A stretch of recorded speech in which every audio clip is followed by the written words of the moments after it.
Allahu Akbar, Allahu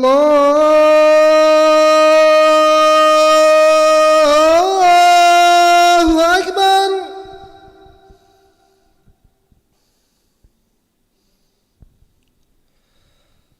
Allahu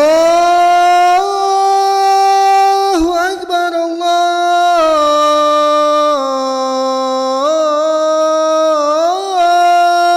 Akbar.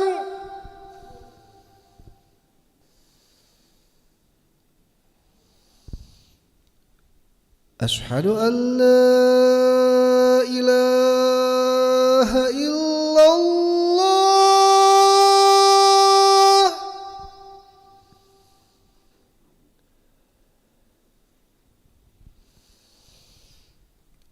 Asyhadu an la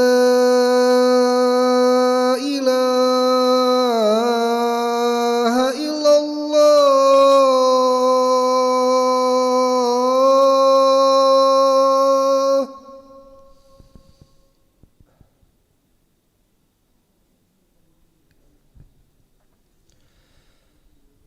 Asyhadu anna Muhammadar Rasulullah.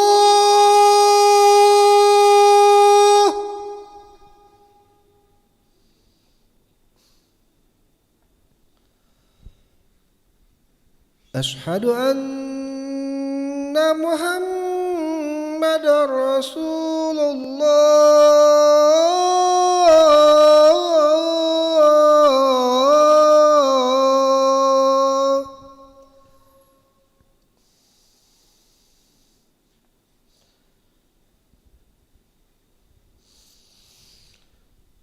Hayya 'alas shalah.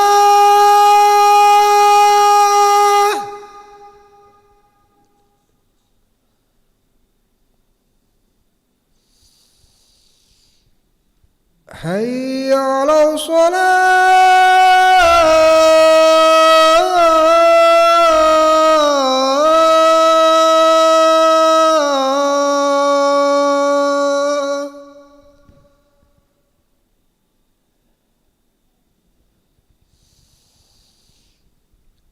Hayya 'alal falah.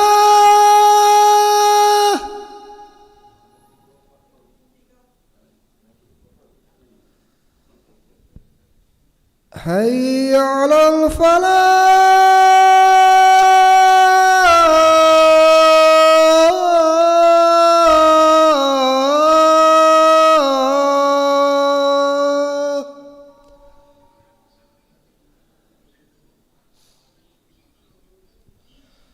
As-salatu khairum minan naum.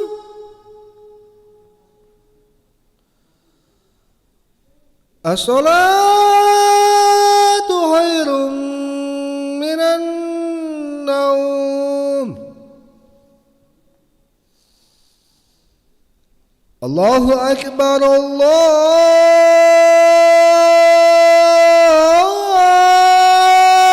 Akbar.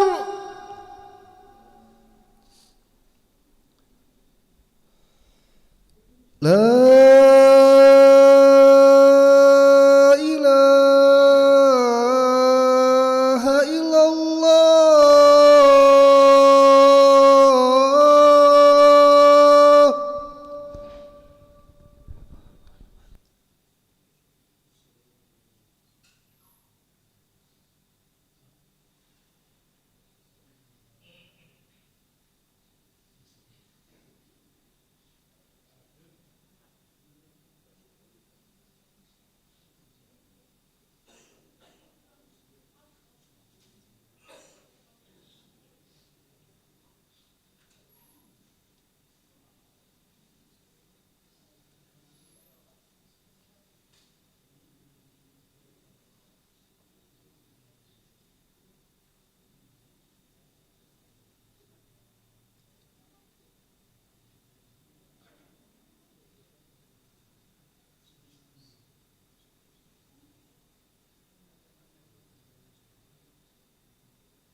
لا إله إلا محمد رسول الله صلى الله عليه وسلم استوى الله استوى صفوفكم فإن تسبية الصفوف من تمام الصلاة استوى صفوفكم واعتدل صلاه فالتسبيح وركعتين مستقبلا الله أكبر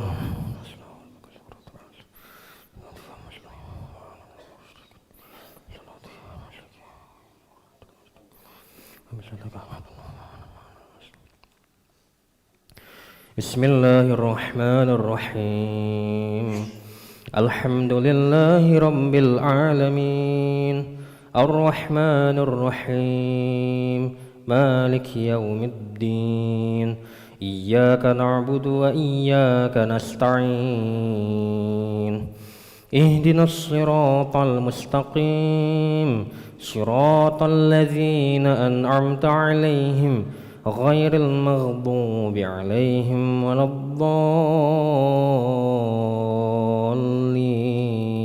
الضالين آمين.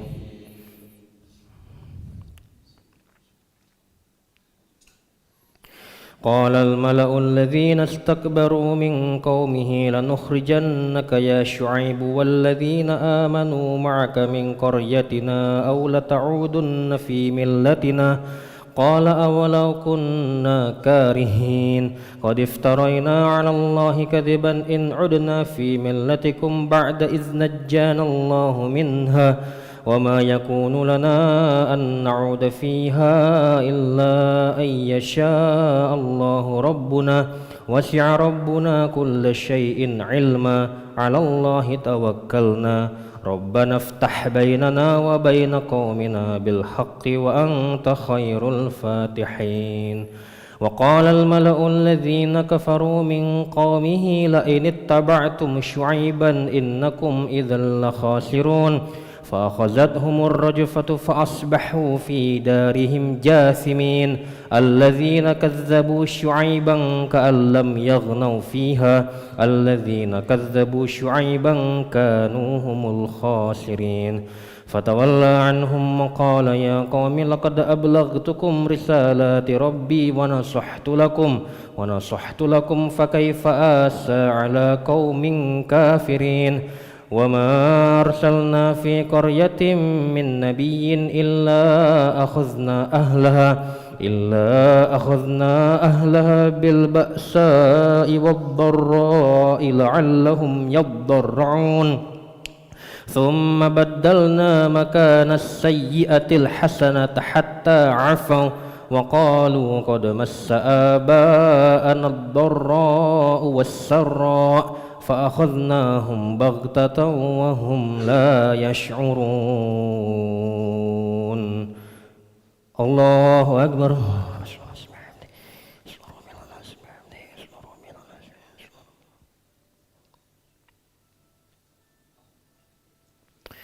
سمع الله لمن حمده ربنا الحمد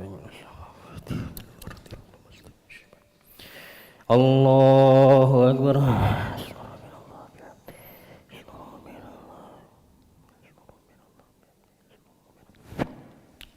الله أكبر.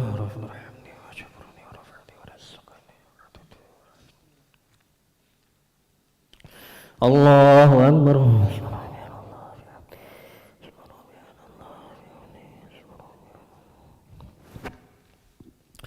الله أكبر. بسم الله الرحمن الرحيم الحمد لله رب العالمين الرحمن الرحيم مالك يوم الدين إياك نعبد وإياك نستعين اهدنا الصراط المستقيم صراط الذين أنعمت عليهم غير المغضوب عليهم ولا الضالين آمين. ولو أن أهل القرى آمنوا واتقوا لفتحنا عليهم بركات من السماء والأرض ولكن كذبوا فأخذناهم بما كانوا يكسبون أفأمن أهل القرى أن يأتيهم بأسنا بياتا وهم نائمون أو أمن أهل القرى أن يأتيهم بأسنا ضحى وهم يلعبون أفأمنوا مكر الله فلا يأمن مكر الله إلا القوم الخاسرون أولم يهد للذين يرثون الأرض من بعد أهلها أن لو نشاء أصبناهم بذنوبهم ونطبع على قلوبهم فهم لا يسمعون تلك القرى نقص عليك من أنبائها ولقد جاءتهم رسلهم بالبينات فما كانوا ليؤمنوا بما كذبوا من قبل كذلك يطبع الله على قلوب الكافرين وما وجدنا لأكثرهم من عهد وإن وجدنا أكثرهم لفاسقين ثم بعثنا من بعدهم موسى بآياتنا إلى فرعون وملئه فظلموا بها فانظر كيف كان عاقبة المفسدين وقال موسى يا فرعون إني رسول من رب العالمين الله أكبر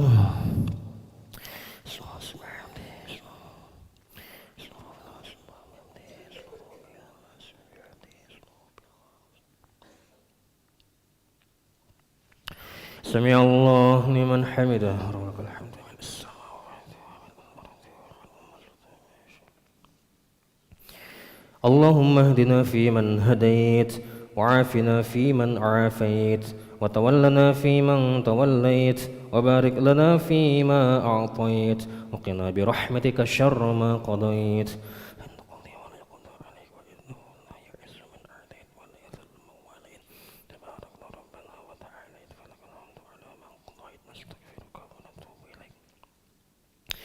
صلى اللهم على سيدنا محمد النبي الأمي وعلى أهله وصحبه وبارك وسلم الله أكبر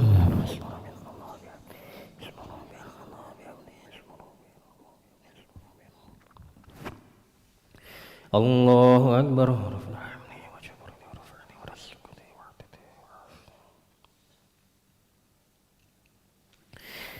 الله أكبر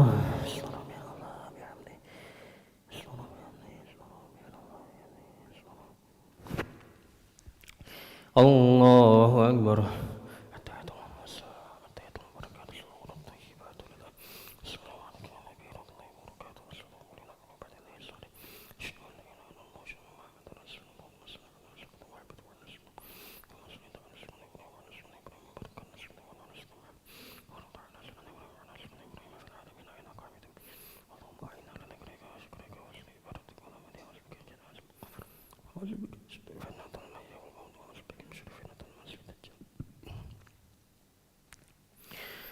السلام عليكم ورحمة الله السلام عليكم ورحمة الله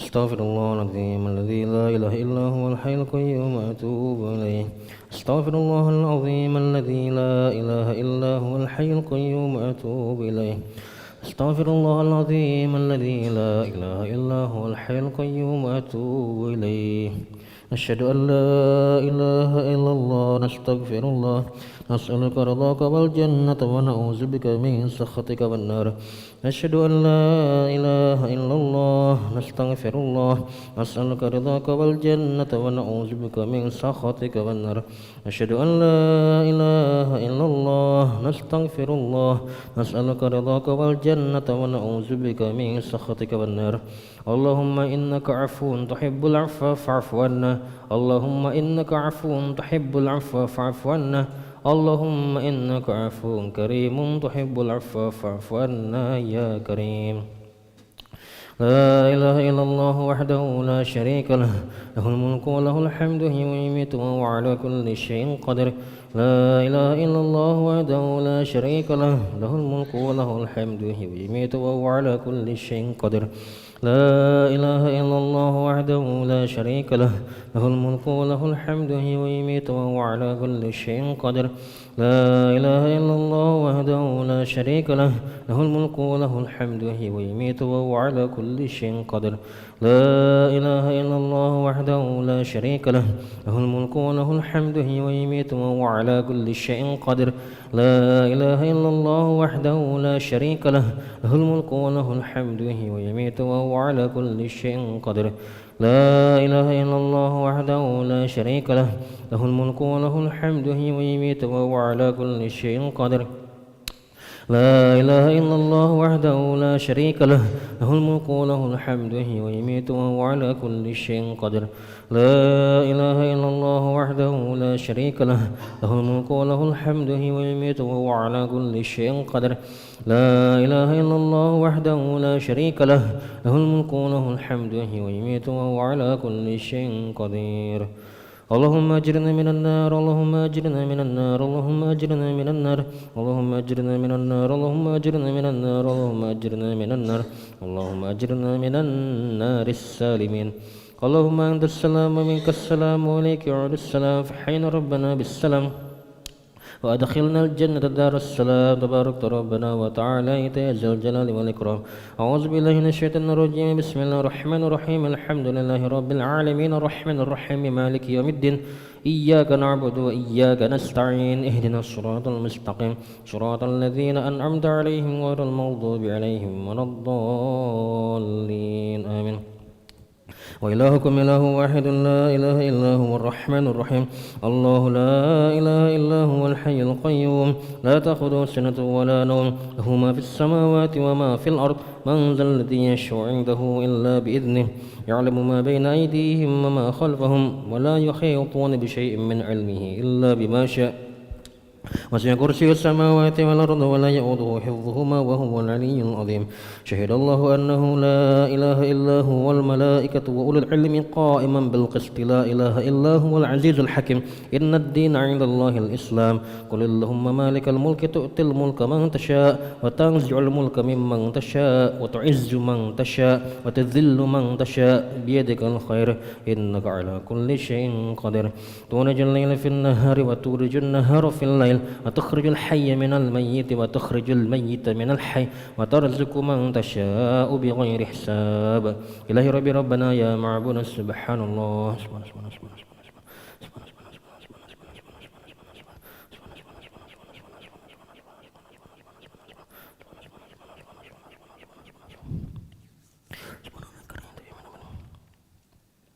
الحمد لله الحمد لله الحمد لله الحمد لله الحمد لله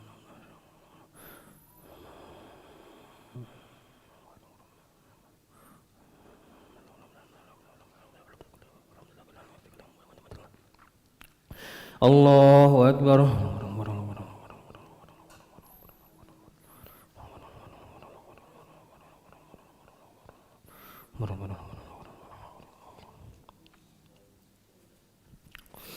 الله أكبر كبيرا الحمد لله كثيرا سبحان الله بكرة وأصيلا لا إله إلا الله وحده لا شريك له له الملك وله الحمد يحيي ويميت وهو على كل شيء قدير ولا حول ولا قوة إلا بالله العلي العظيم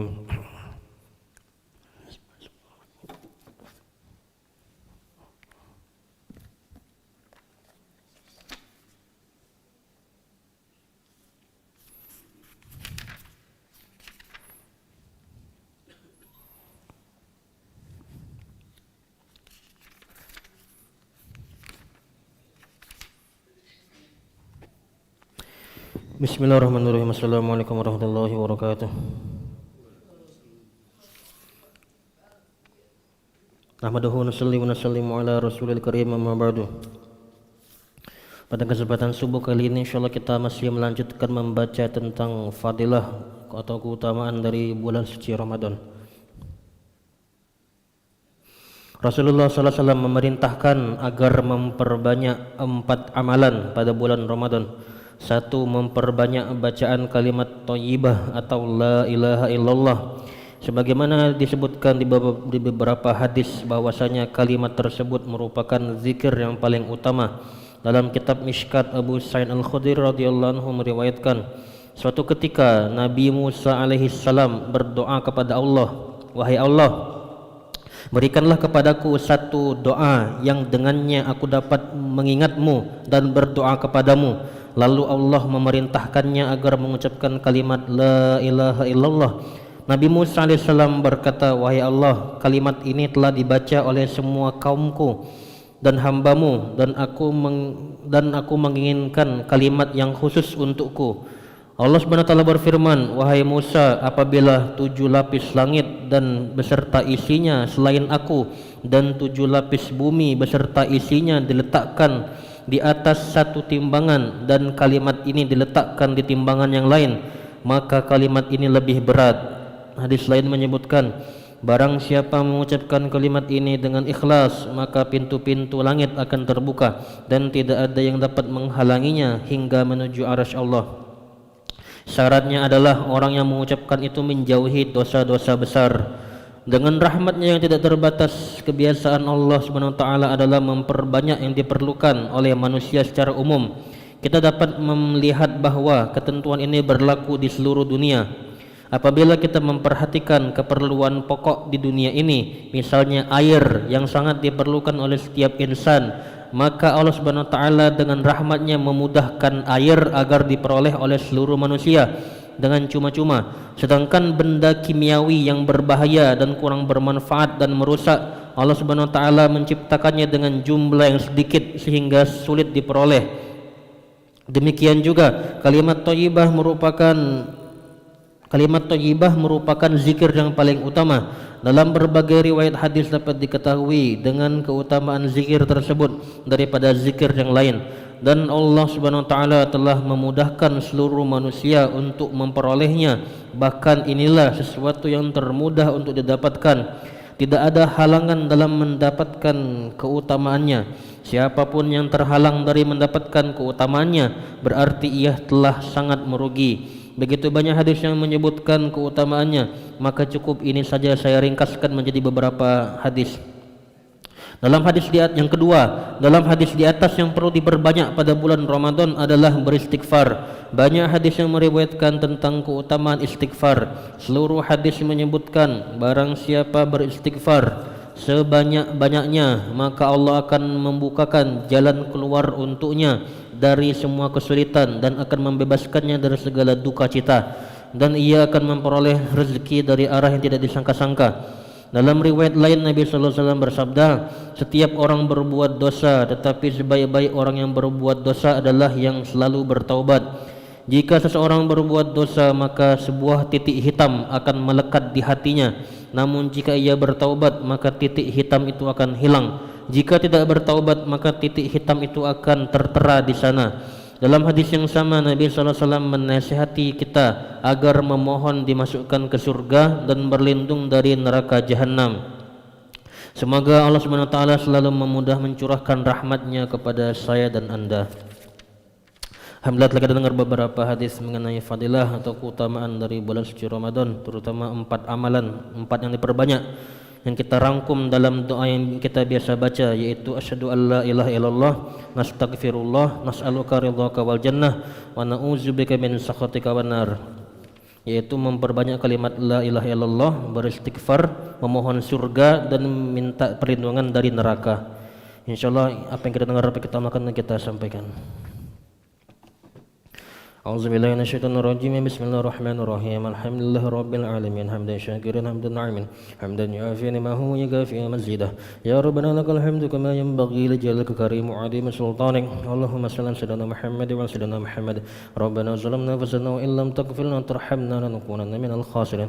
Rabbana ighfir lana dzunubana wa dzunuba walidina warhamhum kama rabbawna shighara. Jami'al muslimina wal muslimat wal mu'minina wal mu'minat al ahya'i minhum wal amwat bi rahmatika arhamar rahimin.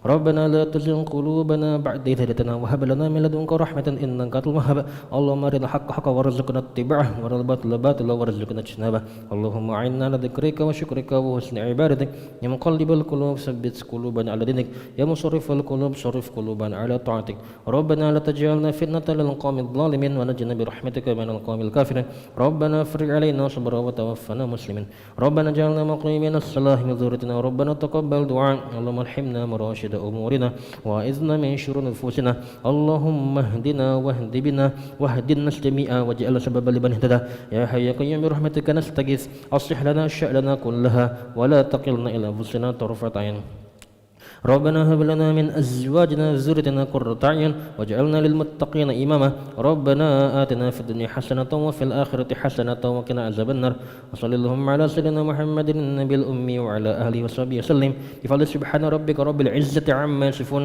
وسلام على المرسلين والحمد لله رب العالمين نشهد أن لا إله إلا الله إلها واحدا وربا شاهدا ونحن له مسلمون نشهد أن لا إله إلا الله إلها واحدا وربا شاهدا ونحن له مسلمون نشهد أن لا إله إلا الله إلها واحدا وربا شاهدا ونحن له مسلمون يا أرحم الراحمين يا أرحم الراحمين يا أرحم الراحمين فرج على المسلمين يا أرحم الراحمين يا أرحم الراحمين يا أرحم الراحمين فرج على المسلمين يا أرحم الراحمين يا أرحم الراحمين يا أرحم الراحمين فرج على المسلمين والحمد لله رب العالمين تقبل الله منكم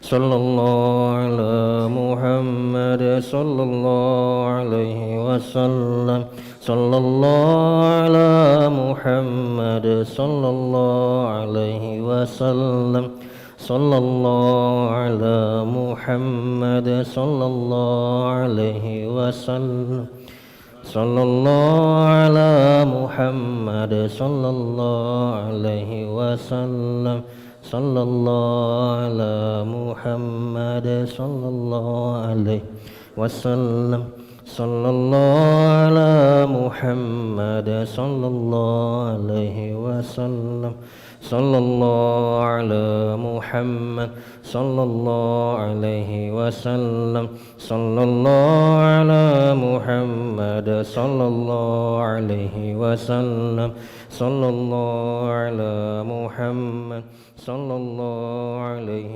وسلم صلى الله على محمد يا ربي صل وسلم اللهم صل وسلم وبارك عليه